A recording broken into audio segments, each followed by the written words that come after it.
Hello friends, कैसे हैं आप।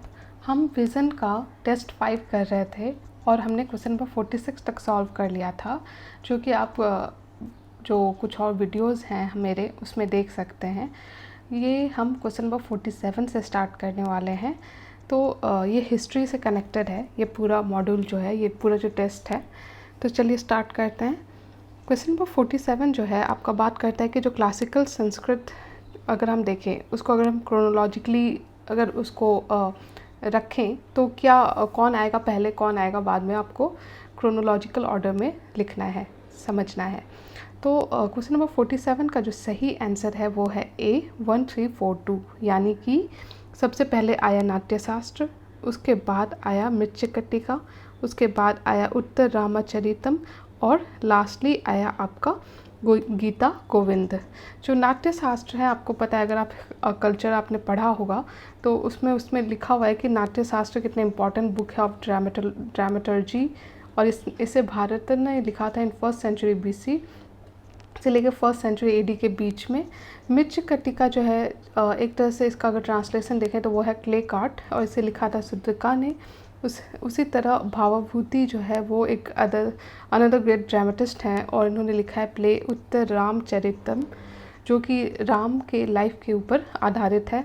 उसी तरह जयदेव हैं, जो कि लास्ट ग्रेट नेम है इन संस्कृत पोएट, जिन्होंने गीता गोविंद लिखा था, जो कि है गोविंद के ऊपर, या जो कृष्ण और राधा के स्टोरीज़ हैं उनके ऊपर हैं। जो नेक्स्ट क्वेश्चन है वो है आपका क्वेश्चन नंबर 48। ये है दो न्यूज़पेपर का नाम लिखा हुआ है और ये बताना है आपको कि किसने लिखा है इसे। तो यहाँ पे जो न्यूज़पेपर का नाम है वो है मूक नायक एंड बहिष्कृत भारत। तो देखिए, जो इसका सही आंसर है ये है अम्बेडकर, BR अम्बेडकर। अम्बेडकर जी ने ही लिखा था मूक नायक और बहिष्कृत भारत। अभी रिसेंटली बर्थ एनिवर्सरी भी मनाया गया BR अम्बेडकर, और इसलिए ये आपको पता होना चाहिए। अगर हम बाकी इंफॉर्मेशन देखें तो उन्होंने ऑर्गेनाइजेशन बनाया था, जैसे कि बहिष्कृत हितकर्मी सभा, इंडिपेंडेंट लेबर पार्टी, और बाद में all India schedule cast federation. और न्यूज़पेपर में आपका आएगा मूक नायक, बहिष्कृत भारत और जनता। ये कुछ इम्पॉर्टेंट पॉइंट्स हैं। उन्होंने बहुत, आपको पता है कि लोअर कास्ट या अनटचेबल्स के अपलिफ्टमेंट के लिए बहुत काम किया है, और बहुत सारे सोशल और पॉलिटिकल मैटर्स पे भी लिखा है। इसमें आता है आपका annihilation of caste, who were the Shudras, the untouchables and Buddha and his Dharma. तो इस तरह से आपको बेसिक इन्फॉर्मेशन मिल गया। क्वेश्चन नंबर 49 जो है आपको बताना है कि क्या इसमें से गलत है। ठीक है, अगर हम बाबर के बारे में कहें हमारे मेडिवल हिस्ट्री से, तो देखिए जो गलत है वो है सी, कि he is the only Mughal emperor who wrote his own biography. ये गलत है, ठीक है, क्योंकि जहांगीर थे जिन्होंने अपना ऑटोबायोग्राफी लिखा था तुजुकी जहांगीरी इन पर्सन लैंग्वेज, इसलिए सी गलत है। बाकी जो ऑप्शन है वो सही है कि he wrote his memoirs in Turkish language, सही है। उसी तरह he used gunpowder for the first time in capturing the fort of Vira on banks of river Jhelum, ये भी सही है। और लास्ट भी ऑप्शन सही है कि ही defeated Rana Singha in the battle of कानवा। ठीक है, तो अब नेक्स्ट क्वेश्चन की तरफ चलते हैं। ये जो क्वेश्चन है आपका, ये बात करता है कि which of the following countries ने प्रपोज किया है ग्लोबल सिक्योरिटी इनिशिएटिव। तो बेसिकली ये करंट अफेयर्स से कनेक्टेड है। इसका जो सही आंसर है आपका है वो है सी। चाइना ने रिसेंटली प्रपोज किया global security initiative at the Boao forum in China, warning against hegemonism, power politics and bloc confrontation, इसलिए सी आपका सही आंसर होगा। फिर क्वेश्चन नंबर जो 51 है, अगर उसको देखें तो यहाँ पे बेसिकली जो सोर टेम्पल है महाबलीपुरम में, उसके ऊपर ये क्वेश्चन है। तो देखिए जो सही आंसर है वो है डी, यानी कि दोनों ही ऑप्शन गलत है। जो सोर टेम्पल था महाबलीपुरम का, वो was build later probably in the reign of Narasimha Varman two. तो ये जो राजा चोला है यहाँ पे होके नरसिम्हा वर्मन टू हो जाएगा, ठीक है। और also known as Rajasimha who resign from who reigned from 700 to 728 CE। उसी तरह जो सेकंड ऑप्शन है वो गलत है, क्योंकि it is oriented to east facing ocean, but if you study it closely you'll find that it actually houses three shrines, two to Shiva और middle one to Vishnu who is shown as Anant Sena, मतलब कि जब जो विष्णु और शिव दोनों के लिए है ये, ना कि सिर्फ शिव। तो यहाँ पे प्लस विष्णु होना चाहिए था, ना कि सिर्फ शिव। ठीक है, तो इसलिए ये गलत है, तो दोनों ही यहाँ पे गलत होंगे। जो क्वेश्चन नंबर 52 है ये आपका गुप्ता पीरियड के ऊपर है और उस समय जो सोशल कंडीशंस जिस तरह से थे उसके ऊपर है। तो देखिए जो इसका सही आंसर है वो है डी, यानी कि जो the number of castes increased with the assimilation of many tribal people into Brahmanical society through the process of land grants. तो जो डी है सही है, बाकी जो ऑप्शंस हैं वो गलत है। अगर एक्सप्लेनेशन देखें तो लिखा हुआ है यहाँ पे कि social developments during the Gupta period, अगर आप देखो तो large scale land grants to the Brahman suggest that the Brahman supremacy increased in the Gupta time. The Gupta, who probably were originally Vaisyas, came to be looked upon as Kshatriyas by the Brahmins. The caste proliferated into numerous subcastes as a result of two factors: a large number of foreigners who had been assimilated into Indian societies. Hunas, who came to India towards the close of 15th century, Huns actually came to be recognized as one of the 36 clans of the Rajputs. इसलिए जो option D है वो सही होगा। और साथ में अगर शूद्रस के पोजीशन के बारे में देखो तो इसमें है कि they were not permitted to listen to recitation of Ramayana and Mahabharata and Purana. ये दिखाते हैं कि उनका कंडीशन थोड़ा इम्प्रूव हुआ। Shudras could also worship a new God called Krishna. However, during this period, the number of untouchables increased, especially the Chandalas. Women of the higher order did not have access to independent source of livelihood in pre-Gupta या फिर Gupta times. साथ में women of the two lower varnas were free to earn their livelihood, which gave them considerable freedom, but this was denied to women of the upper varna. अगर question number 53 देखें कि rock painting के बारे में, तो जो जिन्होंने the first discovery जो था रॉक पेंटिंग का इंडिया में इन 1867 टू 68 किसके द्वारा किया गया था? ये किया गया था आपका आर्चीडिबोल्ड कैरेलेल के द्वारा। ठीक है, अगर मैं प्रोनाउंसिएशन मेरा गलत है तो उसके लिए सॉरी, लेकिन इसका सही आंसर है ए आपका। तो in India the earliest painting have been reported from the upper palaeolithic times. जो पहला डिस्कवरी हुआ था वो 1867-68 में हुआ था। तो इस तरह से ये वाला आपको पता होना चाहिए। जो नेक्स्ट क्वेश्चन है आपका वो है खुंदेई। ये आपको पता है ये अब फिर से एक फॉर्म ऑफ पपेट्री है। तो यहाँ पे जो स्टेटमेंट है उसमें से कौन सा सही है और गलत है? तो देखिए इसका सही आंसर है बी 2 ओनली, यानी कि 2 तो सही है लेकिन 1 जो है वो गलत है। जो ये खुंदेई जो पपेट्री है ये उड़ीसा से बिलोंग करता है, ना कि वेस्ट बंगाल से। और साथ में जो सेकंड ऑप्शन है वो गलत है कि they are made of light woods and have no legs. यही बात एक्सप्लेनेशन में लिखी गई है कि the string of puppet of Odisha और known as Khundei, they are made of light woods and have no leg. They have more joints and are therefore more versatile, articulate and easy to manipulate. The costume of Khundai resembles those worn by the actors of Jatra traditional theatres. ठीक है, अब question number 55 अगर हम देखें तो ये है आपका कि जो IAS के रेजिग्नेशन होते हैं और IAS ऑफिसर के, उसको रेफ़र करके, तो आपको पता होना चाहिए इसका सही आंसर। देखिए जो इसका सही आंसर है वो है आपका बी 2 एंड 3, यानी कि जो रेजिग्नेशन है from the service is entirely different from accepting the voluntary retirement scheme. ठीक है, साथ में तीसरा भी आपका सही है कि सेंट्रल गवर्नमेंट में permit an officer to withdraw his or her resignation in the public interest. देखिए ये इसलिए न्यूज़ में क्योंकि एक आपको पता होना चाहिए कि जो एक IAS ऑफिसर थे साफ फैसल, उन्होंने रिज़ाइन किया था सर्विस में इन प्रोटेस्ट अगेंस्ट किलिंग्स इन कश्मीर, लेकिन उन्हें फिर रीइंस्टेट कर दिया गया है। इसलिए ये क्वेश्चन है आपका resignation from service is entirely different from VRS यानी कि वॉलंटरी रिटायरमेंट स्कीम। और an office serving in a cadre state must submit his or her resignation तो किसको? To the chief secretary of the state. ठीक है, rule 5A(1) of the amendment rule says that the central government may permit an officer to withdraw his or her resignation in the public interest. ठीक है, तो यहाँ पे governor नहीं होगा पहला ऑप्शन में, बल्कि यहाँ पे होगा आपका चीफ सेक्रेटरी ऑफ स्टेट। तो इस तरह से हमने ये भी ऑप्शन सॉल्व कर लिया।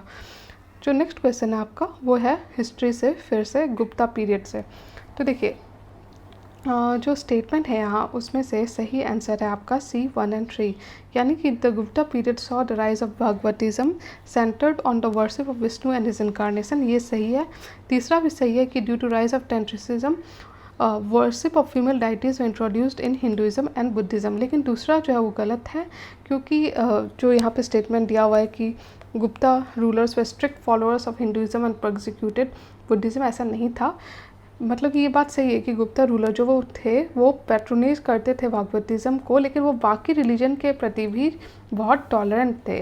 तो ये जो बात लिखी हुई प्रोसिक्यूट, ये नहीं, गलत है। ठीक है, बुद्धिज़्म भी इस समय फ्लरिश कर रहा था, और नालंदा जो है वो डेवलप किया as a great centre of education for Mahayana Buddhism.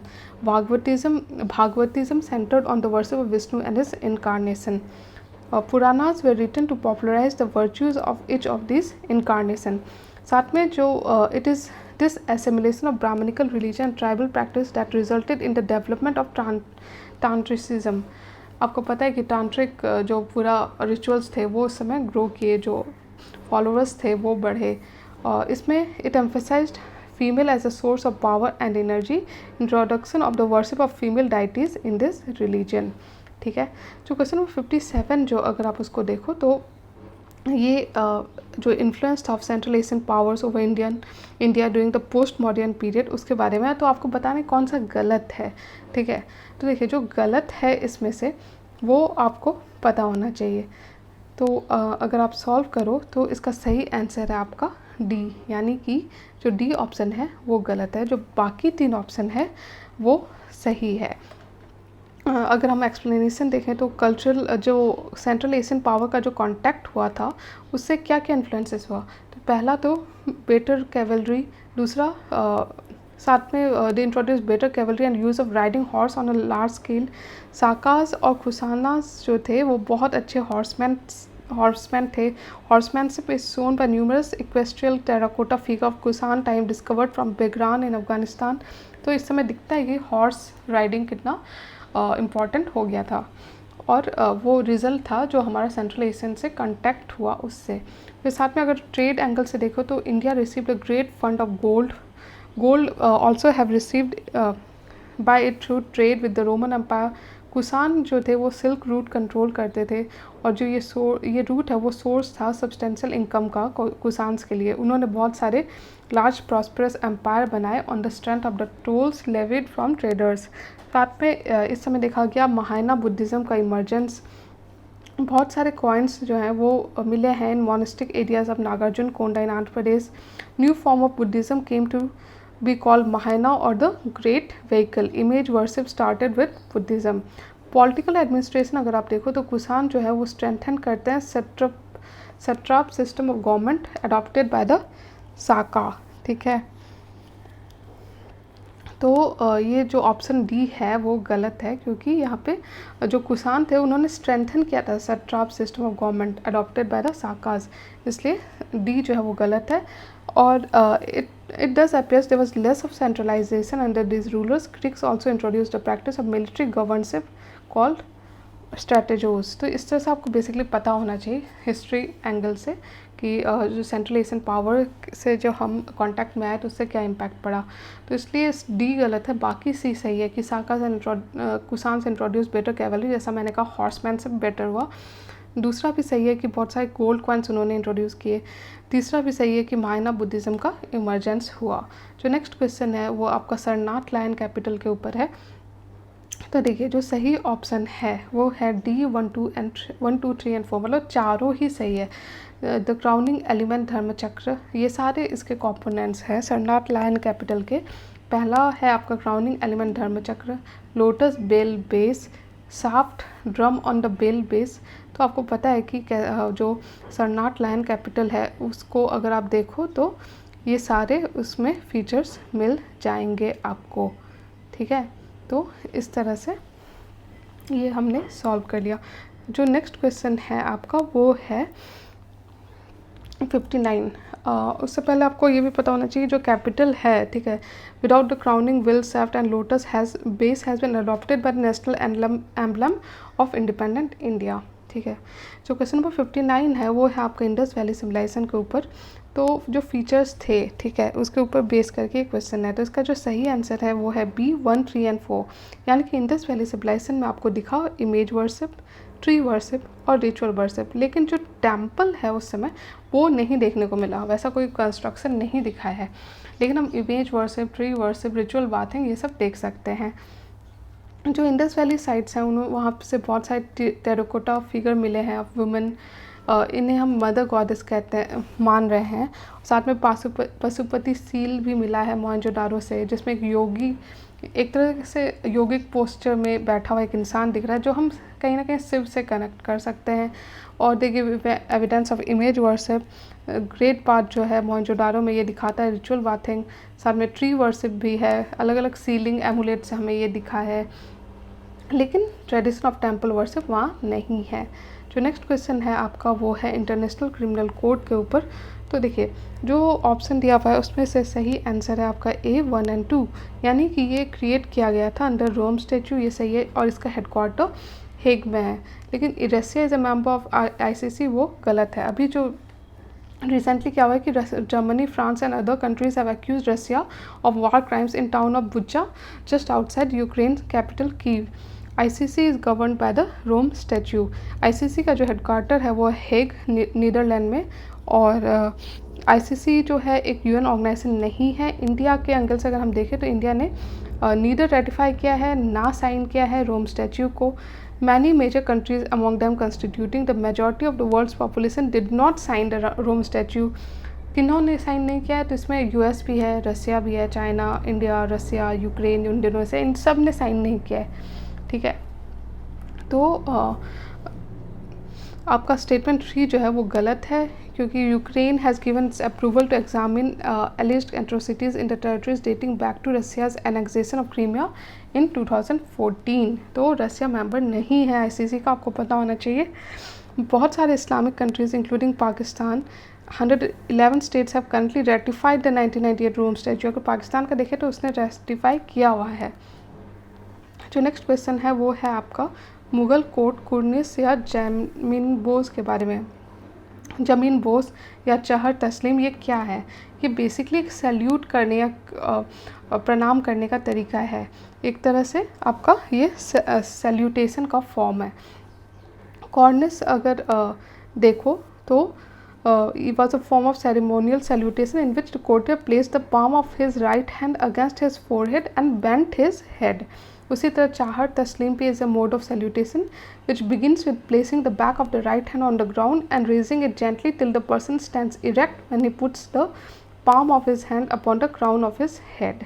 उसी तरह सिजदा भी आपका एक तरह से is also called जमीन बोस, ठीक है। जो नेक्स्ट क्वेश्चन है आपका वो है फिर से इंडस वैली सिविलाइजेशन में, और यहाँ पे आपको बताना है कि कौन गलत है। जो गलत है आपका वो है C, यानी कि ट्री ओनली, बाकी जो है वो सही है। जो ब्रॉन्ज कास्टिंग है वो बहुत ज़्यादा प्रिवलेंट था, आपको पता है हड़प्पा में ब्रॉन्ज कास्टिंग का सेंटर था आपको इंडस वैली सिविलाइजेशन, और the purpose of producing seals was mainly commercial, क्योंकि every Harappan seal was engraved in a pictographic script, ये सही है, ठीक है। Some seals have also been found in ivory. A large quantity of pottery excavated from the sites enable us to understand the gradual evolution of design motifs such as employed in different shapes and style. लेकिन जो तीसरा option है वो गलत है, क्योंकि जो Polychrome pottery है वो बहुत रेयर है, ठीक है। यहाँ पे लिखा हुआ है अबंडेंस, यहाँ पे रेयर होना चाहिए। And mainly comprised small vessels decorated with geometric patterns in red, black, green, rarely white and yellow. Incised ware is also rare. तो यहाँ पे लिखा हुआ है abundance, बल्कि ये जो दोनों थे ये बहुत रेयर थे, ठीक है। तो इसलिए जो थर्ड ऑप्शन है वो गलत है। क्वेश्चन नंबर 63 अगर हम देखें तो ये है आपका Karaikal Ammaiyar, a woman devotee of early bhakti tradition, इनके बारे में। तो देखिए जो कौन सही है कौन गलत है आपको बताना है। तो इसका सही आंसर है आपका B2 ओनली, यानी कि she adopted the path of extreme asceticism in order to attain her goal, ये सही है। लेकिन जो स्टेटमेंट पहला है वो गलत है, क्योंकि ये विष्णु की नहीं बल्कि शिवा की डिवोटी थी, ठीक है। तो इसलिए ये आपका डिफरेंट होगा। क्वेश्चन नंबर 64 अगर आप देखो तो ये नॉर्दर्न ब्लैक पॉलिसवेयर के बारे में है। तो इसका जो सही आंसर है वो है 1 and 3 ओनली, यानी कि punched marked coins of silver in trade and commerce, ये सही है। अगर आप नॉर्थ ब्लैक पॉलिसवेयर के बारे में देखो इन एंशिएंट इंडियन हिस्ट्री, तो उस समय पंच्ड मार्क्ड कॉइन्स देखा गया, साथ में गिल्ड सिस्टम भी देखा गया। लेकिन जो स्टेटमेंट 2 है वो गलत है। जो ये फेज था वो मार्क किया the beginning of second urbanisation, ना कि फर्स्ट टाइम। तो यहाँ पे सेकंड अर्बनाइजेशन होना चाहिए। जो इंडस वैली सिविलाइजेशन था वो आपका फर्स्ट सिविल मतलब कि अर्बन टाउन था, ठीक है, अर्बनाइजेशन का पहला फॉर्म था। तो इसलिए जो सेकंड होगा वो होगा नॉर्दर्न ब्लैक पॉलिसवेयर वाला फेज़। जो नेक्स्ट क्वेश्चन है आपका क्वेश्चन नंबर 65 वो है मिशन वात्सल्य के ऊपर। तो ये आपको बताना है कि किस लिए लॉन्च किया गया था। तो देखिए इसका जो सही आंसर है वो है ए। रिसेंटली कैबिनेट ने अप्रूव किया 3 important umbrella scheme of the ministry to be implemented mission mode. ये है आपका मिशन पोषण, मिशन शक्ति, मिशन वात्सल्य। मिशन वात्सल्य जो है इसमें क्या होगा कि जो हैप्पी और हेल्दी चाइल्डहुड हो हर एक बच्चे का, उस पर ध्यान दिया जाएगा। तो इसलिए इसका सही आंसर होगा ए। जो क्वेश्चन नंबर 66 है आपका, वो अगर हम देखें तो ये है आपका समख्या स्कूल ऑफ फिलोसफी। फिलोसफी के अलग अलग जो स्कूल हैं इंडियन फिलोसफी के, उसका एक पार्ट है समख्या स्कूल। तो आपको पता होना चाहिए कि इसमें क्या क्या इसके फीचर्स हैं। तो देखिए जो तीनों यहाँ पे फीचर्स दिए हुए हैं वो सही है। According to it person can attend salvation through the acquisition of real knowledge, ये सही है। दूसरा भी सही है कि the world owes its creation and evolution more to nature or Prakriti then to God, ये भी सही है। और साथ में in the beginning Samkhya school of philosophy was materialistic. तो तीनों ही ऑप्शन यहाँ पे आपके सही दिए गए हैं। कपिला जो है वो is described as the legendary founder of the school. जो 2 फंडामेंटल कैटेगरीज हैं समख्या के, जो मैंने जैसा कहा, एक है पुरुष जो कि है स्पिरिचुअल प्रिंसिपल, और दूसरा है प्रकृति, द मैटर और nature. They are suppose to be many Purushas, all of them eternal, unchanging, passive and conscious witness, ठीक है। According to early Samkhya policy the presence of divine agency is not essential to the world of the creation. Liberation consists of the Purusha realizing its distinction from Prakriti. A person can attain salvation through the acquisition of real knowledge and his misery can be ended forever. जो question number 67 है अगर आप देखो तो ये है आपका self amplifying mRNA vaccine के ऊपर। तो जो ऑप्शन दिए हुए हैं कौन सा सही है कौन सा गलत है। तो देखिए जो सही आंसर है वो है सी, यानी कि दोनों ही ऑप्शन सही है। ये जो वैक्सीन है ये प्रॉमिस करती है flexibility of plasmid DNA vaccine with enhanced immunogenicity and safety, ये सही है। दूसरा भी सही है, the basic advantage is that it requires a smaller dose than traditional RNA vaccine, ठीक है। तो दोनों ही ऑप्शन आपके सही है। जो क्वेश्चन नंबर 68 है वो अलग अलग जो डांस फॉर्म्स हैं इंडिया के उसके बेसिस पर है। तो देखिए जो सही आंसर है आपका वो है B, 2 and 3, यानी कि दूसरा और तीसरा तो सही मैच है। गिद्दा पंजाब में होता है, भवाई गुजरात में होता है, लेकिन जो पहला है वो गलत है, क्योंकि जो लवनी है ये महाराष्ट्र का डांस है, ना कि वेस्ट बंगाल का। तो ये गलत दिया हुआ है। तो आपका 2 and 3 सही होगा। बाकी भी डांस फॉर्म्स हैं जिसको आपको पता होना चाहिए, जैसे नौटंकी डांस ड्रामा फॉर्म, ठीक है। जैसे कि नौटंकी हो गया राजस्थान का, उत्तर प्रदेश बिहार, भवाई हो गया गुजरात का, तमाशा हो गया महाराष्ट्र का, बंगाली जात्रा हो गया, उसी तरह स्पेक्टिकल ऑफ यक्षगना कर्नाटक का, थयम का केरला होगा। तो इस तरह से ये सारे जो नाटक और डांस का फॉर्म्स है इसमें लोकल हीरो या किंग या डाइटीज़ के बारे में प्रेजेंट किया जाता है। क्वेश्चन नंबर 69 अगर हम देखें तो ये है आपका ऋग्वेदिक पीरियड के ऊपर। तो देखिए जो ऋग्वेदिक पीरियड है उसका आपको बेसिक फीचर पता होना चाहिए। यहाँ पे जो सही आंसर होगा वो है A, 1 and 3, यानी कि जो कैटल रेयरिंग है वो डोमिनेंट ऑक्यूपेशनल एक्टिविटी था। साथ में जो मोस्ट इम्पॉर्टेंट गॉड जो इस समय थे वो इंद्र थे, ठीक है। इसलिए आपका 1 and 3 जो है वो सही है। लेकिन जो स्टेटमेंट 2 है वो गलत है, क्योंकि in the post Vedic times 2 other collection Yajurveda Samhita and Atharvaveda Samhita were composed. तो ये लेटर मतलब पोस्ट ऋग्वेदिक जो पीरियड होगा उसमें कंपाइल किया गया था, इसलिए ये गलत है और स्टेटमेंट 1 और 3 सही है। क्वेश्चन नंबर 70 जो है वो दिल्ली सुल्तानी के ऊपर है, तो आपको पता होना चाहिए कि उस समय क्या हो रहा था। जो सही आंसर है इसमें जो एक्सप्लेनेशन दिया हुआ है, ठीक है, दिल्ली सुल्तान के एक राजा के बारे में यहाँ पे एक्सप्लेनेशन दिया हुआ है, तो आपको बताना है कि किस राजा के बारे में बात हो रही है। ये राजा जो थे वो उन्होंने डिफीट किया Mongols near Jhelum and extended power beyond Indus up to Peshawar. उसी तरह इब्न बतूता इनके जो कार्यकाल में इन्होंने विजिट किया और साथ में इन्होंने दीवाने आमिर को ही भी यानी कि डिपार्टमेंट ऑफ एग्रीकल्चर भी सेटअप किया ताकि जो एग्रीकल्चर की प्रोडक्टिविटी है उसे बूस्ट किया जा सके। इसका जो सही आंसर है आपका वो है डी, मोहम्मद बिन तुगलक, उन्हीं के समय ये सब हुआ। क्वेश्चन नंबर 71 जो है वो है एक न्यूज़ में एक है सेना स्पेक्टेबिलिस, ठीक है, तो आपको बताना है कि ये क्या है, ये किसके बारे में है। तो देखिए ये जो ऑप्शन है उसमें से सही आंसर है बी, यानी कि ये एक इन्वेसिव प्लांट स्पीसीज है। Recently, rapid uncontrollable invasion of Senna spectabilis is hitting the carrying capacity of forests in Kerala to feed wildlife। इसलिए ये न्यूज़ में है और इसलिए यहाँ पे पूछा भी गया है। क्वेश्चन नंबर 72 जो है वो है अबाउट जैनुल अबिद्दीन। ये एक 15th सेंचुरी रूलर थे कश्मीर के, उन्हीं के ऊपर ये क्वेश्चन है। तो देखिए जो ऑप्शन दिया हुआ है उसमें से जो सही आंसर होगा वो होगा सी, बोथ 1 and 2, यानी कि Zainul Abidin 15th century rule of Kashmir, इन्होंने अबॉलिश किया जिजिया और साथ में काउ स्लॉटर को प्रोहिबिट किया and gave the Hindus important state post. तो ये कितने टॉलरेंट थे आपको दिख रहा होगा। साथ में under his patronage Mahabharata and Kalhana's Rajatarangini were translated into Persian. तो आपका दोनों ही ऑप्शन सही है। क्वेश्चन नंबर 73 जो है वो पनीनी के ऊपर है।